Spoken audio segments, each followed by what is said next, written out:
Things like infrastructure repair, hillside stabilization, critical infrastructure that's going to need to be rebuilt. Again, the property value losses, relocating homes. Unfortunately, even human fatality has an estimated cost associated with it.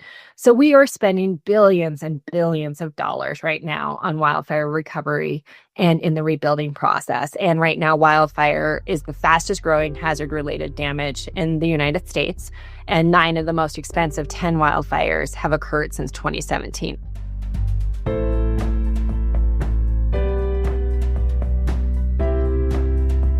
Welcome to Sustainability Leaders. I'm Michael Torrance, Chief Sustainability Officer at BMO. On this show, we will talk with leading sustainability practitioners from the corporate, investor, academic, and NGO communities to explore how this rapidly evolving field of sustainability is impacting global investment, business practices, and our world. The views expressed here are those of the participants and not those of Bank of Montreal, its affiliates, or subsidiaries.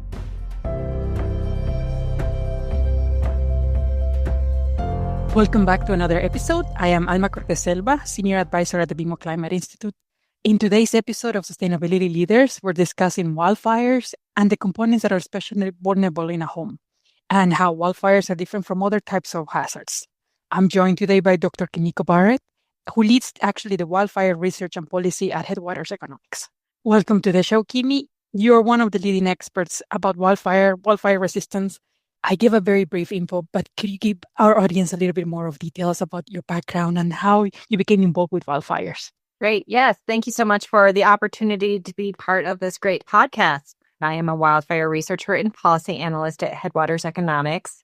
And Headwaters Economics is based in Montana. It is a nonprofit research organization, but we work across the country surfacing and interpreting data primarily to help communities and decision makers at county, town level, state, regional, even the federal scale, inform decision-making that affects things such as public lands, natural hazard resiliency, and community economic vitality.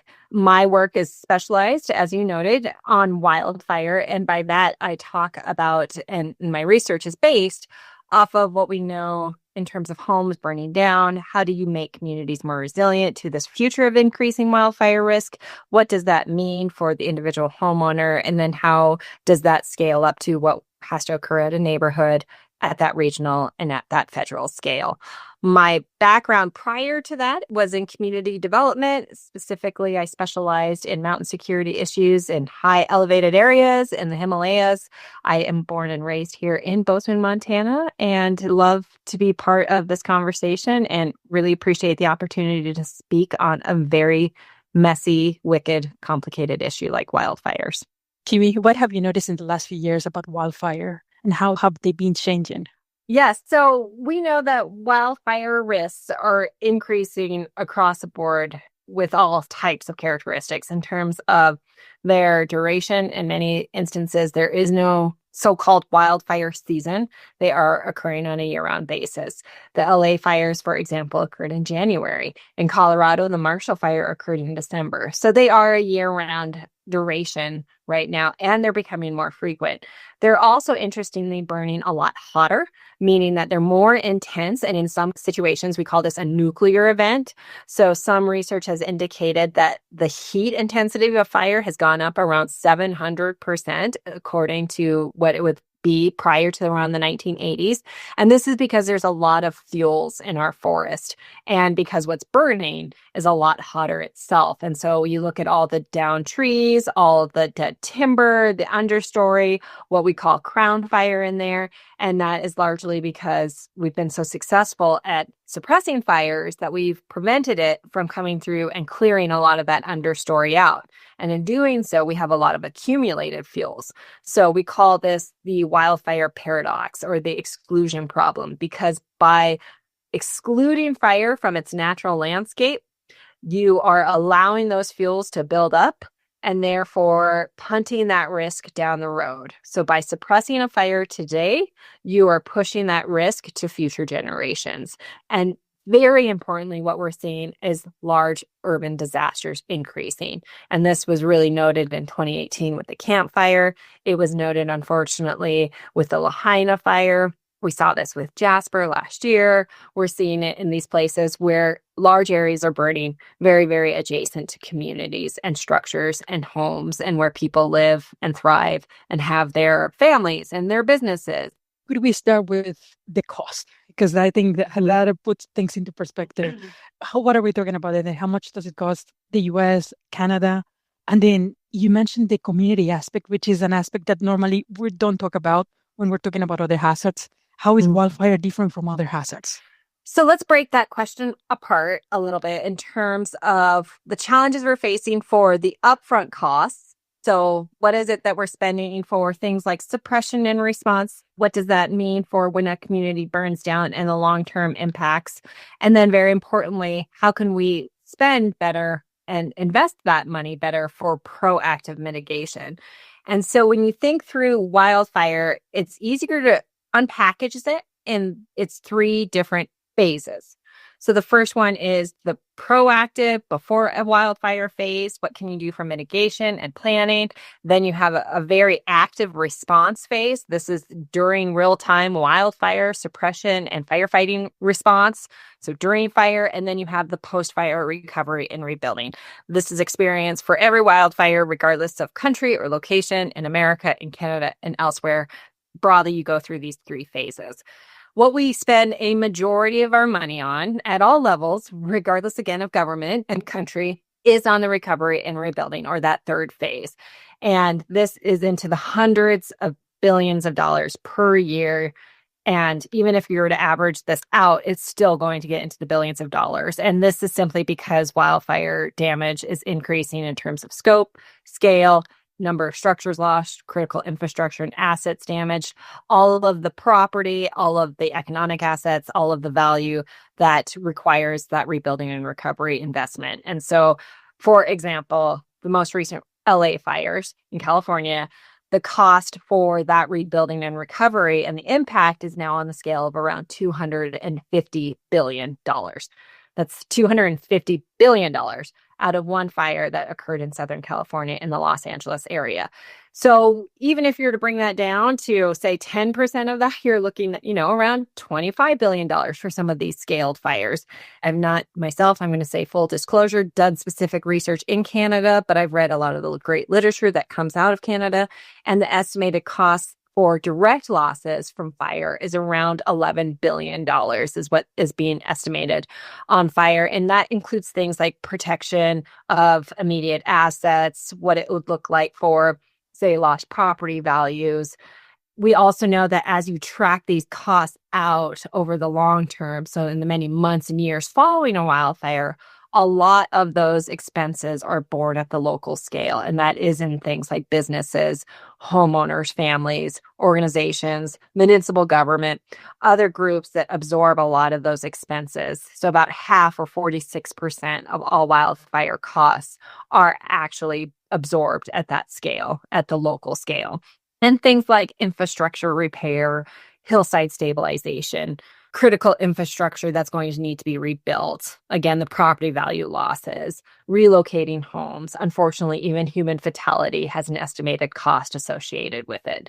So we are spending billions and billions of dollars right now on wildfire recovery and in the rebuilding process. And right now, wildfire is the fastest growing hazard-related damage in the United States. And 9 of the most expensive 10 wildfires have occurred since 2017. Let me just double check, because 250 billion was for Los Angeles just for the last wildfire, and you said 11 billion for Canada just per year on average.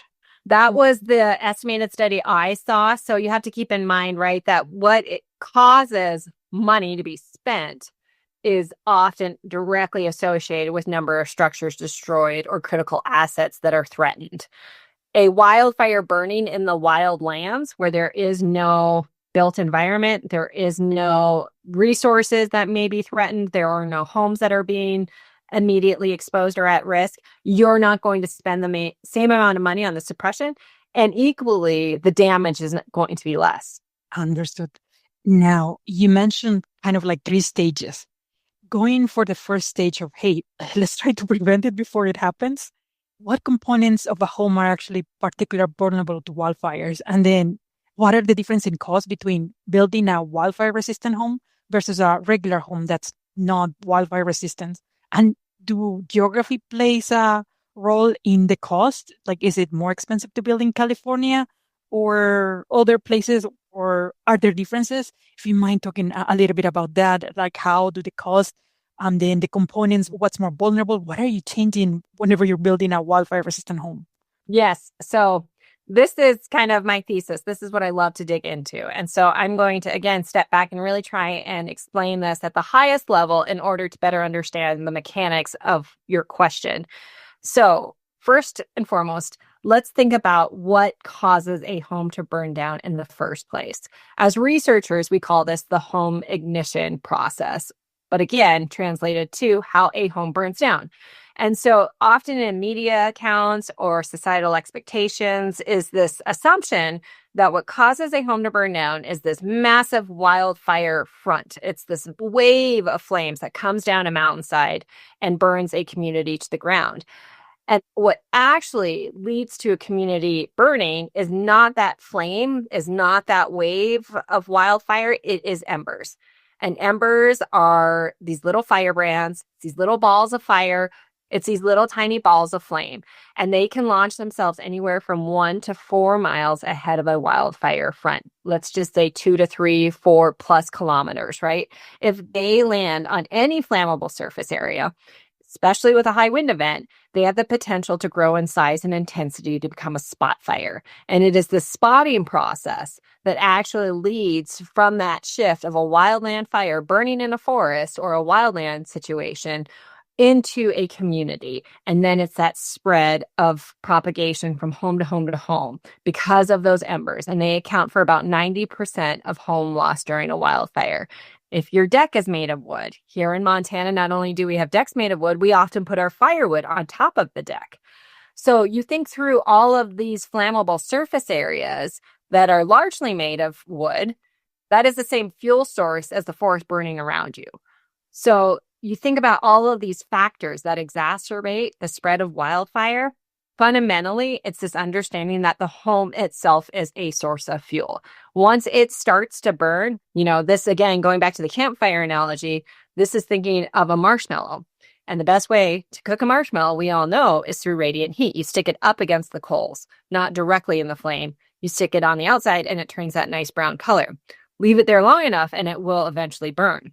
Similarly with houses, especially if they're closely situated, one home burning with that type of heat under a high wind event is going to lead to a direct threat to its neighbor.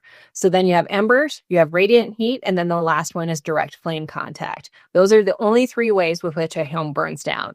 So think about 2 houses situated together. One starts to burn because embers have ignited it. Now the inside of the house is burning through radiant heat. And say one house is attached to the next house with a wooden fence, or you have a hedge that connects one to the next. They're only 10 feet away from each other. That fence is a direct conduit or a wick leading from one home to the next. And now you have direct flame source. And it's those 3 forms that collectively lead to these homes simultaneously burning.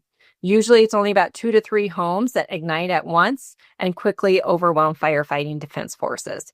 And one of the best ways of addressing this and the most effective is through building materials and thinking very deliberately about the components of the home itself and how do you make them more resilient to this increasing risk.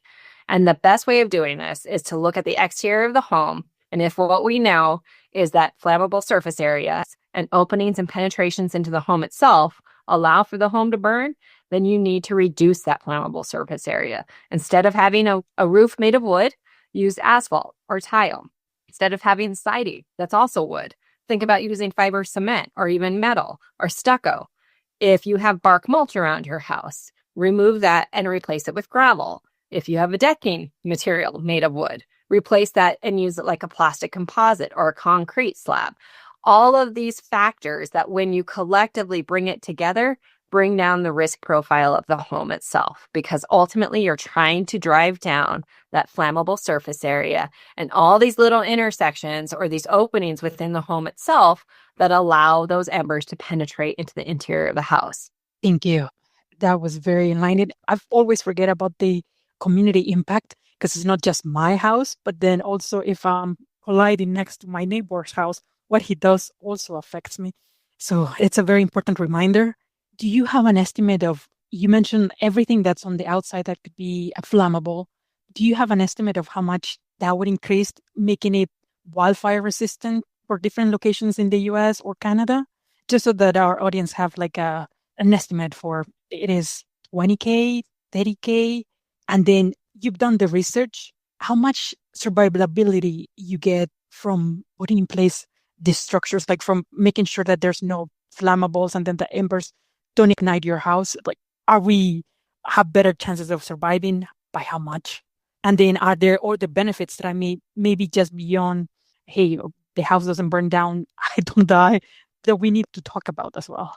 Yes. So these are such good questions, right? Because this is what's really going to probably drive a lot of the action or challenges that we see with building to higher wildfire resistant standards. So yes, I've done a lot of research that is primarily based on housing market value that we see here and homeowner preferences prevalent in America.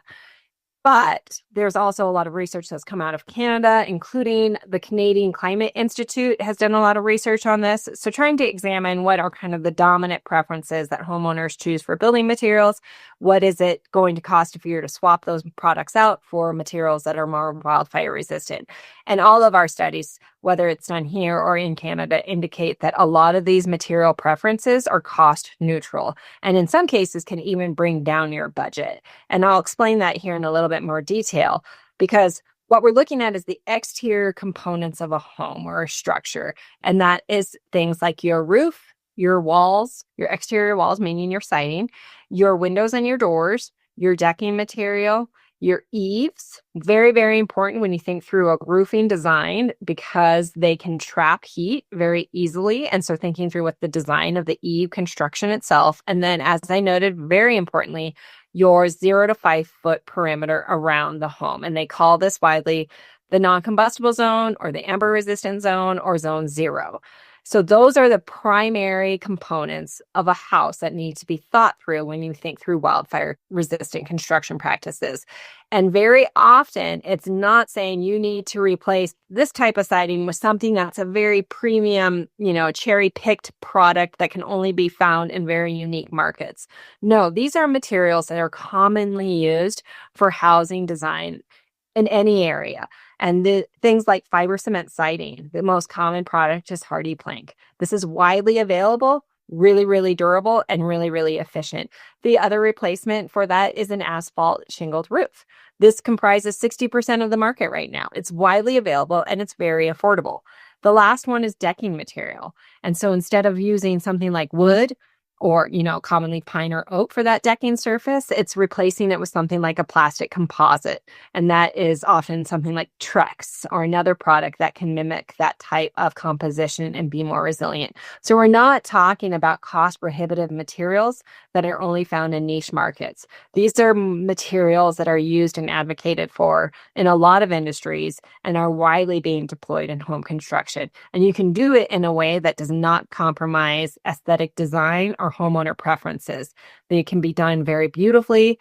And so the costs can be there if you're looking at some of these premium upgrades. And at the same time, particularly for new builds, a lot of those cost efforts and price points are neutral when you think about the availability of materials on the market right now.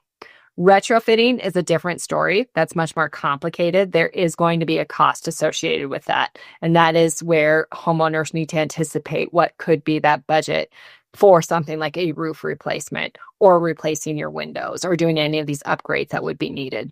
Now, you mentioned how if we're thoughtful with new construction, it doesn't have to be more expensive, but then it becomes costlier if you're thinking about retrofitting. You're changing the roof because you didn't build thinking about wildfires, and now you're thinking, hey, someone that's wildfire prone to. Are there any programs, policies that you know of that make it more affordable or easier for anybody to change as a homeowner for like a different roof or different sidings or anything that might be flammable to some other structure, some other material that might not be flammable? So what I tell homeowners is if you are already thinking through a remodel, if already you need a new roof replacement, say, for example, you had hail damage, or it's just time that you've had 20 years on your existing roof and it's time to replace it, that's when there is a key window for you to think through making it more wildfire resilient. So for instance, you want a asphalt roof or a tiled roof, or in some cases a metal roof, and you already need a new roof. Yes, we would encourage you to look at something that's wildfire resistant or meets that Class A standard. Similarly, if you're going to be replacing your wood siding, think through opportunities to look at more wildfire resistant building products. And the same would be true again for that deck. There are some very cost-effective mitigation measures that go a long way in reducing your vulnerability. Another component that's also important when we're considering this is insurance. It has been increasing. Your firm, Headwaters Economics, in the report that they cited, they mentioned that there was a 13% increase from 2020 to 2023 for the US only. And I think for provinces in Canada, I think Saskatchewan and Alberta have been especially affected. And they've seen for the decade increases of 106 and 90% respectively. So even higher than the US. We know that there's a component because there are more losses, then the insurance have to cover those losses. And probably it is a loop that because they have losses, then they have to increase the premiums. Do you know to what percentage they could attribute maybe the increase in cost to being climate related? And then are companies providing a discount for wildfire resistant homes, especially in California, which is a highly affected area? Do you know of any programs? It's hard. I know it's not an easy statistics. Yeah, so I can't really speak to the first one in terms of what would be the value of increased insurance related to climate change, because in wildfire, it's very, very important that you don't think of it as just a wildfire issue related to climate change. It is because very intentionally, we have a lot of homes placed in harm's way. Because as I noted, that wildfire burning in the wildlands is not what we consider our problem. That is not the crisis, and that is not where we spend our money, at least here in America. It may be slightly different in Canada because of the vast expanse of wildlands you have up there.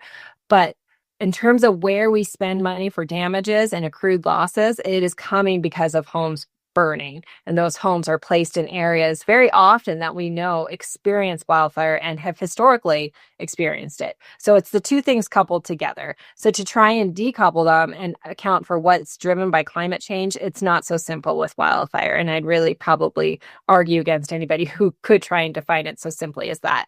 So knowing that wildfires are being exacerbated, though, by climate change, and by that, we're talking mostly high wind events, low relative humidity, lack of precipitation, earlier snowmelt, all of these exacerbating factors. What we're seeing is that those windows for extreme weather events is increasing. So wildfires historically have been relatively, I don't want to use the word easy, but very successful at being suppressed. About 98% of all wildfires have been contained by firefighters upon initial attack. And it's that 2% that have escaped under extreme conditions that lead to wildfire disasters. It leads to that urban conflagration or the spread of that fire into a neighborhood and into homes burning. That 2% is going to become wider and increasingly more challenging to contain. Yes, insurance companies who know climate change risks well, they're studying it, they're watching what's happening. And the risk transfer market at large is wanting to see risk reduction being done at three scales really. But they need it at that homeowner, individual parcel or property scale. Because they know fire behavior well, they understand that it's not just from embers and it's this radiant heat spread, as I talked about earlier. And as you talked about, Alma, that it has to occur at neighborhood level. So they want to see that. And then they really want it compelled at the community scale in addition to all of that. And not just through voluntary measures, but really through regulatory measures. Things like building codes and ordinances and subdivision standards and other things that require homeowners meet these mitigation measures, because without that requirement, the voluntary piece alone won't achieve the risk reduction at the scale we need. And that's simply because if I do everything to my house, but my neighbor does nothing, then my house is still at risk. And right now, one of the best models for this is a certification style template or a standard, as we have done with hurricanes. And now that we're starting to do, say, with other natural hazards like earthquakes, is meeting these mitigation measures for structure risk reduction. And if a homeowner does all of these mitigation measures, then they get a certification that they can submit to their insurance companies. And the insurance companies say, great, we really like that you've done everything. Despite your high risk, you've brought down and addressed these mitigation measures, and we promise to give you 1 more year of insurance. They are not saying widely right now, at least to my knowledge, that we will bring down and reduce your premium. And that is simply because as a business model, they can do that for a short while, but they know better than anybody the increasing risk. And in order to remain solvent, and because of the risk pooling mechanisms around the insurance industry itself, they are going to keep it probably a little bit more loose and just say, we're going to go ahead and promise to give you coverage if you meet these mitigation measures. So there is no simple single solution. When you talk about the wildland-urban interface, you do need to address both the wildlands and the urban holistically in order to fully resolve the wildfire-urban interface as a whole. Thank you so much, Kimmy. I've learned a lot about wildfire-resistant homes, community measures, and how we should shift our paradigm to think, hey, it's not just about the structures, like you said, but like looking at it and how it's needed, and then what else we can do. Like you said, we've done it before within the cities, but then now on the context of the wilder or the broader environment, what we can do. Thank you so much. This has been a really wonderful conversation. Thank you.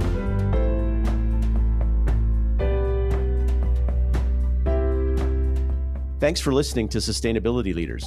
This podcast is presented by BMO. You can find our show on Apple Podcasts, Spotify, or your favorite podcast player. Press the follow button if you want to get notified when new episodes are published. We value your input, so please leave a rating, review, and any feedback that you might have, or visit us at bmo.com/sustainability leaders. Our show and resources are produced with support from BMO's marketing team and Puddle Creative. Until next time, thanks for listening, and have a great week. For BMO disclosures, please visit bmocm.com/podcast/disclaimer.